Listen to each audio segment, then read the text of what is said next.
Research digital academy में आप लोग के स्वागत है। हम ममता मिश्रा, सीडीपी का फर्स्ट पेपर हम पढ़ाएंगे और वृद्धि और विकास हम 2 टॉपिक आप लोग को पढ़ा दिए हैं। विकास के सिद्धांत भी पढ़ा दिए हैं, 3 टॉपिक। ये तीनों टॉपिक से 3 नंबर का मतलब पूछेगा, 3 नंबर का हम पढ़ा दिए हुए हैं। आज हम पढ़ाएंगे वंशानुक्रम एवं वातावरण, इससे 1 से 2 नंबर पूछेगा।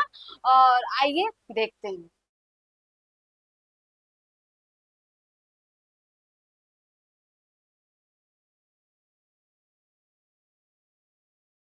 देखिए, वंशानुक्रम एवं वातावरण, इससे मतलब वंशानुक्रम क्या होता है?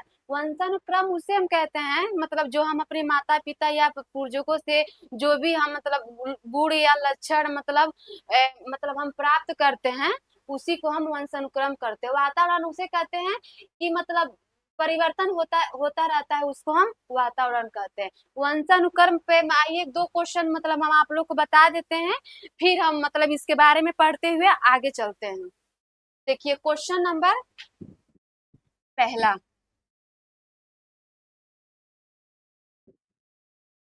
इनमें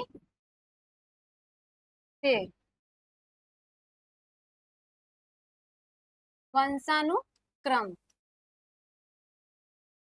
क्रम से मिलने वाली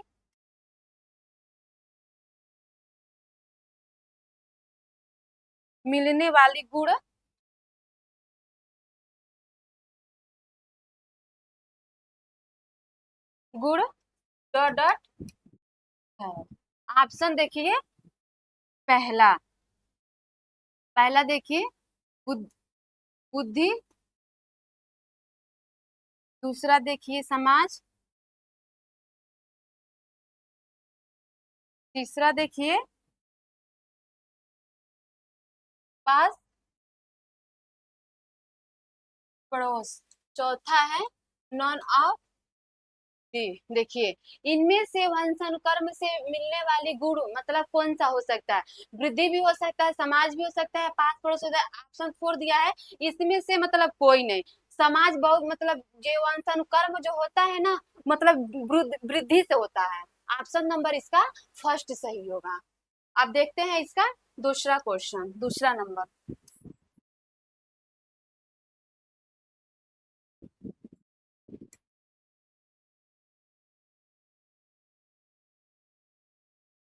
इनमें से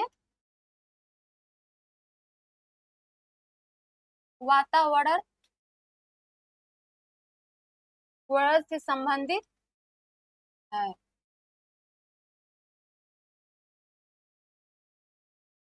संबंधित है।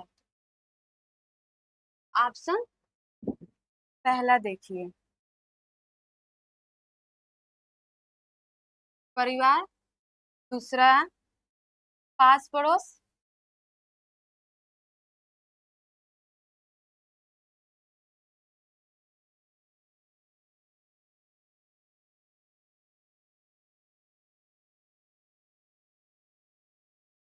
पास पड़ोस, तीसरा होगा ए और बी दोनों, ए और बी दोनों, दोनों। चौथा होगा नॉन नॉन ऑफ। देखिए, इनमें से वातावरण से संबंधित मतलब कौन है? परिवार भी दिया है, पास पड़ोस भी दिया है, तीसरा दिया ए और बी दोनों, चौथा दिया है इसमें से कोई नहीं। जो इसका सही होगा ए और बी दोनों सही होगा। ऑप्शन नंबर सी सही होगा, सी होगा, ए और बी दोनों।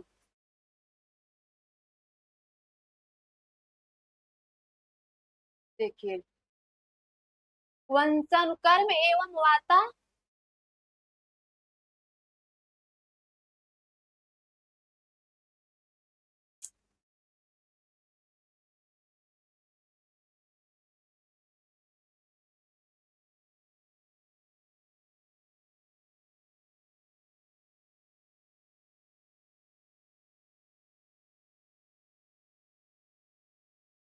देखिए, वंशानुक्रम एवं वातावरण बालक के विकास को प्रभावित करने करने वाला प्रमुख कारण कारण, लेकिन इन दोनों कारणों को परिभाषित करने के लिए मनोवैज्ञानिक ने अलग अलग मतलब राय दी है। जो वंशानुक्रम है मतलब इसको प्रभावित करने के लिए मनोवैज्ञानिक ने अपना अलग अलग राय दी है। आइए आगे देखते हैं। देखिए वंशानुक्रम, वंशानुक्रम हम बताए कि जो हम अपने माता पिता या पूर्वजों से जो मतलब जो पीढ़ी दर पीढ़ी मतलब जो लक्षण चलती रहती है उसको हम प्राप्त करते हैं, विशेषताओं को, उसको हम वंशानुक्रम कहते हैं। इसको देखिए, व्यक्ति अथवा बालक बालक को अपने माता पिता या पूर्वजों या पिछली पीढ़ियों से जो कुछ लक्षण या गुण या विशेषता प्राप्त होते हैं उसे हम वंशानुक्रम कहते हैं। लेकिन बालक अर्थात व्यक्ति को मिलने वाले लक्षण लक्षण एक पीढ़ी से अगली पीढ़ी लगातार हस्तांतरित होती रहती है, उसी को हम वंशानुक्रम कहते हैं। जैसे हम मतलब हम अपनी जो पूर्वजों से मतलब जो लक्षण या गुण मतलब सीखते रहते हैं, एक पीढ़ी से दूसरी पीढ़ी, दूसरी पीढ़ी से तीसरी पीढ़ी, तीसरी पीढ़ी से चौथी पीढ़ी, चौथी पीढ़ी से पांचवी, मतलब ये लगातार चलता रहता है। जरूरी नहीं है कि पहला पीढ़ी मतलब हुआ दूसरा पीढ़ी में भी लक्षण दिखे, तीसरी पीढ़ी में भी आके दिख सकता है, ठीक है, फिर चौथे में भी दिख सकता है। जैसे लगातार चलते रहे एक पीढ़ी से दूसरी पीढ़ी, उसी को हम वंशानुक्रम कहते हैं। आगे देखिए,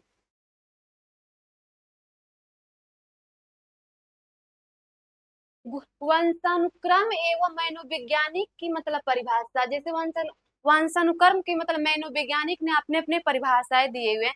देखिए ये परिभाषा जो दिए लिए हम गुणवर्थ के अनुसार, ये पेपर में नहीं पूछता है, ये हम लिए हैं इसलिए कि आप लोग को समझाने के लिए लिए हैं कि इससे आप लोग समझ सके, मतलब आप लोग समझने में कोई मतलब दिक्कत ना हो, चाहे कोई प्रॉब्लम ना हो, इसकी वजह से लिए। आइए देखते हैं गुणवर्थ के अनुसार। देखिए वंशानुक्रम के अंतर्गत में सभी बात सम्मिलित होती हैं जो जन्म के समय नहीं बल्कि 9 माह पूर्व उपस्थित होती हैं। जैसे जरूरी नहीं है कि बच्चा मतलब वो जन्म ले लिया सहसावस्था में आ गया तभी वो उसमें लक्षण दिखेंगी। मतलब बहुत होता है कि मतलब बच्चे जब गर्भ अवस्था में मतलब रहते हैं तभी से उनके लक्षण मतलब दिखने लगते हैं। ये गुडवर्थ ने कहा है, ये गुडवर्थ के अनुसार है। देखिए ये मतलब सी टेट में नहीं, मतलब उत्तर प्रदेश में कोई भी मतलब पेपर होता है, मतलब यूपी टेट हो गया, उसमें भी पूछ सकता है। ये क्या करेगा, परिभाषा दे देगा, यहाँ पर नाम मतलब गुडवर्थ दे देगा, ठंडाइक दे देगा, मतलब बेहरादियों लोग के नाम देख करके पूछ लेगा कि बताइए इसमें से कौन है। अगर आप जानते होंगे तो बता देंगे, ये परिभाषा गुडवर्थ ने दिया है। आइए दूसरा देखते हैं हम। देखिए जेम्स डेवर के अनुसार माता पिता की शारीरिक एवं मानसिक विशेषताओं का संतानों में हस्तांतरित होना वंशानुक्रम कहलाता।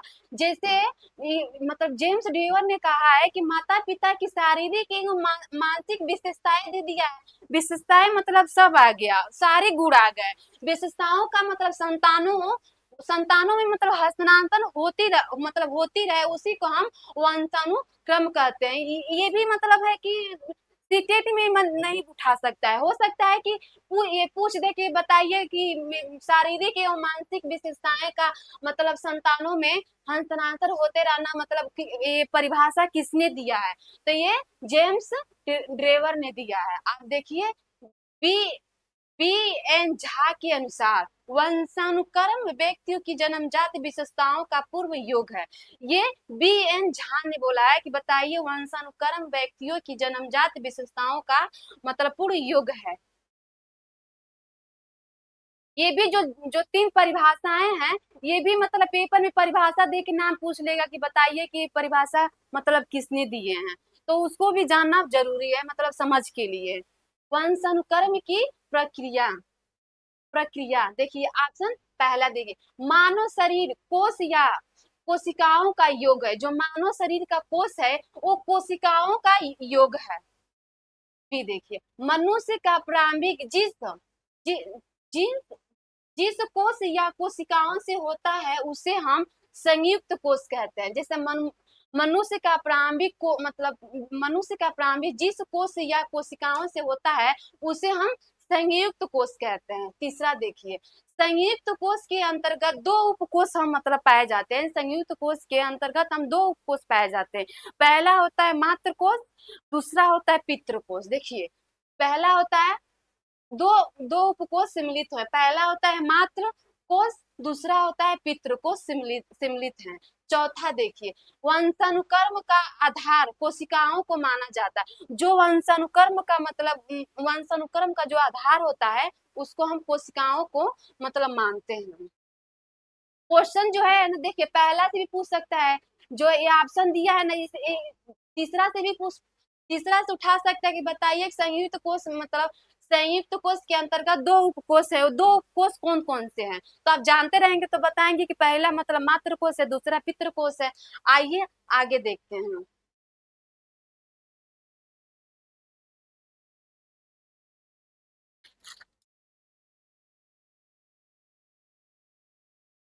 देखिए इसकी निष्कर्ष मतलब इनकी निष्कर्ष क्या है। देखिए, इन परिभाषाओं के आधार पर यह सिद्ध होता है कि व्यक्ति अथवा बालक को अपनी माता पिता पिछली पीढ़ियों से जो कुछ लक्षण या विशेषताएं प्राप्त होती हैं उसे हम वंशानुक्रम कहते हैं, तथा यह लक्षण पीढ़ी दर पीढ़ी स्थानांतरित होता है। इसीलिए यह कहा जाता है कि वंशानुक्रम सामाजिक मतलब स्थिर संरचना है। देखिए, यहाँ से सीटेट में क्वेश्चन उठाया हुआ है, वंश मतलब वंशानुक्रम सामाजिक स्थिर संरचना। देखिए, जो वंशानुक्रम होता है ना, जो समाज में दिखता है, मतलब कि जैसे मान लीजिए कि मेरे जैसे बच्चे हैं, उनकी मतलब उनके बाबा में चले गए, लड़का है अपने बाबा में चला गया, चाहे अपने नाना में चला गया, चाहे चाचा में चला गया, तो समाज में लोग देखते हैं तो कहते हैं कि इनका लड़का है, चाहे इनका नाती है, ये अपने बाबा में गया है, चाहे अपने चाचा में गया है, चाहे ये अपने बुआ में गया है। मतलब ये समाज में क्या होता है, दिखता है। ये जो समाज में दिखता है ये स्थिर संरचना, इससे भी क्वेश्चन उठाया हुआ है सीटेट में कि बताइए कि जो वंशानुक्रम है ये स्थिर है, ये अस्थिर है। तो ये स्थिर है, ये यहाँ से लेकर के यहाँ तक बहुत इम्पोर्टेंट है। आगे आइए, देखिए वंशा देखिए गुणसूत्र के अंदर जीन होते हैं, जैसे गुणसूत्र के अंदर हम जीन होते हैं जो वंशानुक्रम क्रम का निर्धारण करते हैं। जो गुणसूत्र के अंदर जीन होते हैं जो वंशानुक्रम का निर्धारण करते हैं। नोट देखिए, माता पिता अर्थात पूर्वजों के शारीरिक मानसिक गुण गुण का मतलब स्थानांतर एक पीढ़ी से दूसरी पीढ़ी में जीन द्वारा होता है। जैसे एक पीढ़ी से दूसरी पीढ़ी में जो होता है हमारे जीन द्वारा होता रहता है।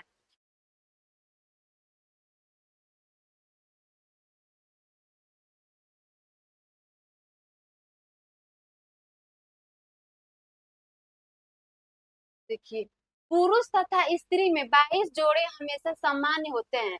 पूछ देगा पेपर में कि बताइए पुरुष तथा महिलाओं में सामान्य जोड़े कितने होते हैं, तो देखिए 22 होते हैं। देखिए, लेकिन तेईस तेईसवा जोड़ा लिंग का निर्धारण करता है। ये भी पूछा, बताइए कौन सा मतलब गुणसूत्र है जो लिंग का निर्धारण करता है, तो 23 है। 23 है। देखिए नोट, लिंग का निर्धारण पिता पर निर्भर करता है। जो लिंग का निर्धारण मतलब होता है वो पिता पे करता है। यहाँ पे हम बता देते हैं आप लोग को, मेल फीमेल। देखिए, मेल में एक्स वाई पाते हैं और फीमेल में एक्स एक्स पाते हैं। देखिए, एक्स और एक्स हम पाएंगे तो यहाँ लड़की मतलब लड़की पैदा होगी, और वाई और एक्स मतलब हम पाएंगे तो यहाँ लड़का पैदा होगा। ठीक है। देखिए, यहाँ इसकी देखिए नोट, लिंग का निर्धारण मतलब पिता पे निर्भर रहता है। देखिए, 46 गुणसूत्र समान बालक में होते हैं, 45 गुणसूत्र टर्नर सिंड्रोम सिंड्रोम में, और 47 गुणसूत्र डाउन सिंड्रोम में। ये भी, इससे भी क्वेश्चन उठाता है कि बताइए जो 46 जो मतलब गुणसूत्र, जो गुणसूत्र जिसमें पाया जाता है वो मतलब बालक कैसे होते हैं, तो समान बालक होते हैं। 45 गुणसूत्र जिसमें पाया जाता है वो बालक मतलब होता है तो टर्नर सिंड्रोम में होते हैं। 47 गुणसूत्र मतलब किसमें जो पाया जाता है उसे क्या कहते हैं, तो डाउन सिंड्रोम कहते हैं हम।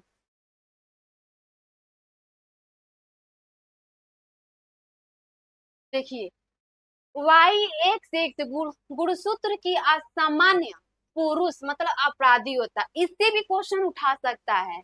अगर थोड़ा भी पेपर घुमाने की अगर कोशिश किया, बच्चों को उलझाने की कोशिश किया, तो यहाँ से भी उठा सकता है कि बताइए एक्स डबल वाई गुणसूत्र की असामान्य मतलब पुरुष किसमें पुरुष मतलब क्या होते हैं, तो वो अपराधी होते हैं, अपराधी होते हैं।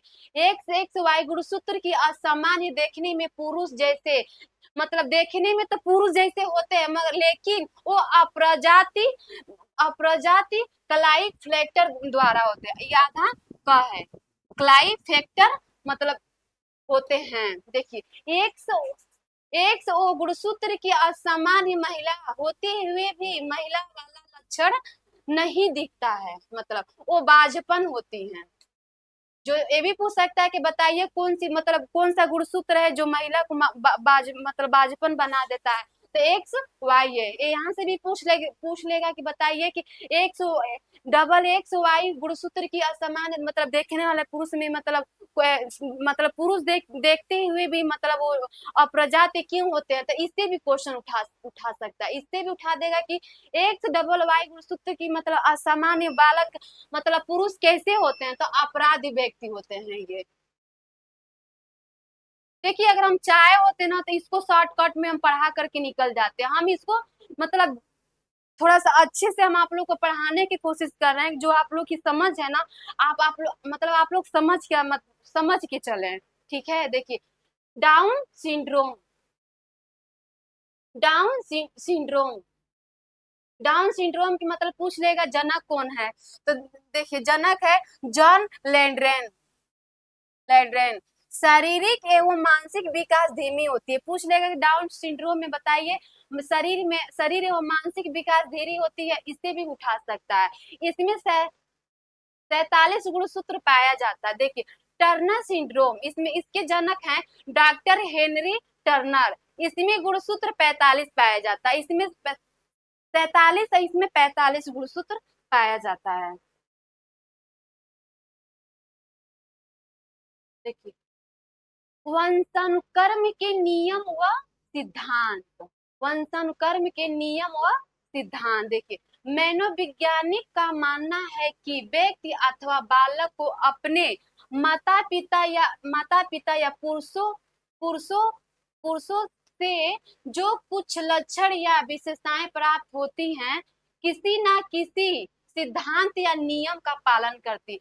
जैसे ये मतलब इनकी परिभाषा में मनोवैज्ञानिक का मानना है कि जो हम बालकों को अपने माता पिता या पुरुषों से जो कुछ लक्षण या विशेषता हम प्राप्त करते हैं किसी न किसी सिद्धांत या नियम के पालन करती है। देखिए, जैसे समानता के नियम जैसे होता है कि जैसे हम माता पिता से मतलब समान दिखना, माता पिता भी समान रहे, बच्चे भी समान रहे। जैसे माता पिता एक प्रतिभाशाली हैं तो बच्चे भी प्रतिभाशाली रहेंगे।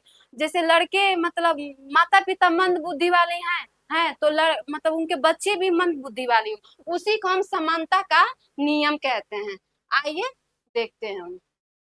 देखिए, माता पिता का माता पिता का समान संतान का दिखाई देना समानता का नियम कहलाता है।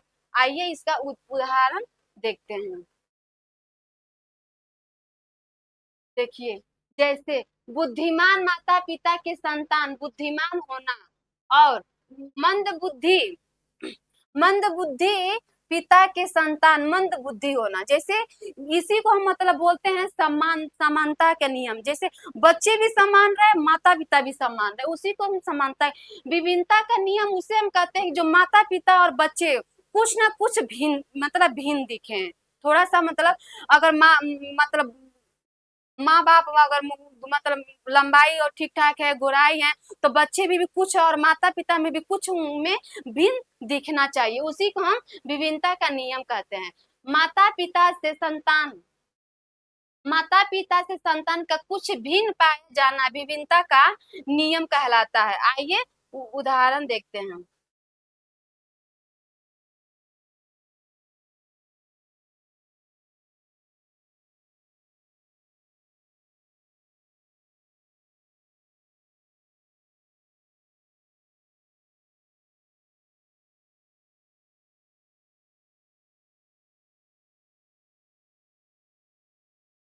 देखिए, जैसे बालक अपने माता पिता से बिल्कुल समान ना होकर बल्कि कुछ रूप रंग आदि में भिन्न हो। जैसे मान लीजिए कि कभी पिता सांवले हैं तो उनके बच्चा गोरा हो गया, मम्मी से गोरी हैं तो लड़की सांवली हो गई, मगर कुछ ना कुछ दोनों में भिन्न दिखना चाहिए, उसी को हम विभिन्नता का नियम कहते हैं। देखिए, प्रत्यागमन या परावर्तन का नियम, देखिए मतलब इसका एकदम ठीक विपरीत होता है।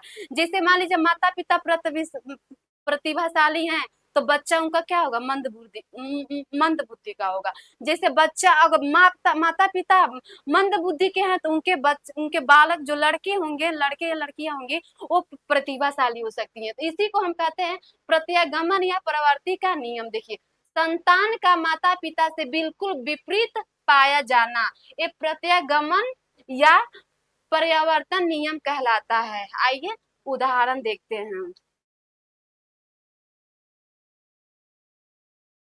देखिए, जैसे प्रतिभाशाली माता पिता की संतान का मंद बुद्धि पाया जाना। जैसे देखिए, यहाँ देखिए ना, प्रतिभाशाली मतलब माता पिता हैं, तो उनके बच्चे क्या होंगे, उनके संतान क्या होंगे, मंद मंद बुद्धि होंगे। इसी को हम प्रत्ययगमन का नियम कहते हैं। आप देखिए चौथा, बीज कोष के निरंतर का सिद्धांत। देखिए, इनके जनक हैं बीजमैन, रहने वाले हैं जर्मनी के हैं। देखिए, इनकी विचारधारा देखिए, हमारे बालकों को जन्म देने वाला एक पीढ़ी से दूसरी पीढ़ी में लगातार स्थानांतरित होता रहता है, इसीलिए यह कहा जाता है कि बीज कोष निरंतर चलने वाली प्रक्रिया है। नोट देखिए, मनोवैज्ञानिक बीजमैन ने बीज कोष के निरंतर के नियम के साथ साथ अनियंतर का नियम भी नियंत्र अनियंतर अनियंत्र का नियम दिए हैं। ये भी पूछ सकता है कि बताइए मतलब कौन सा थी मनोवैज्ञानिक है जो नियंत्र और अनियंत्र का दोनों मतलब बताए हैं, तो ये हो जाएगा बीजमैन का हो। देखिए, इसमें क्या होता है कि अगर हम मान लीजिए कि ब्यूटी पार्लर गए, अपना बाल करली मतलब करा लिए, हमेशा कराते रहे, तो जरूरी नहीं है कि वो वंशानुक्रम में भी दिखाई दे, मेरे बच्चों में भी हो सके, ऐसा नहीं है। इसी को हम देखिए बोलते हैं नियंत्र या अनियंत्र का नियम दिए हैं मनोवैज्ञानिक ने, इनकी विचारधारा है।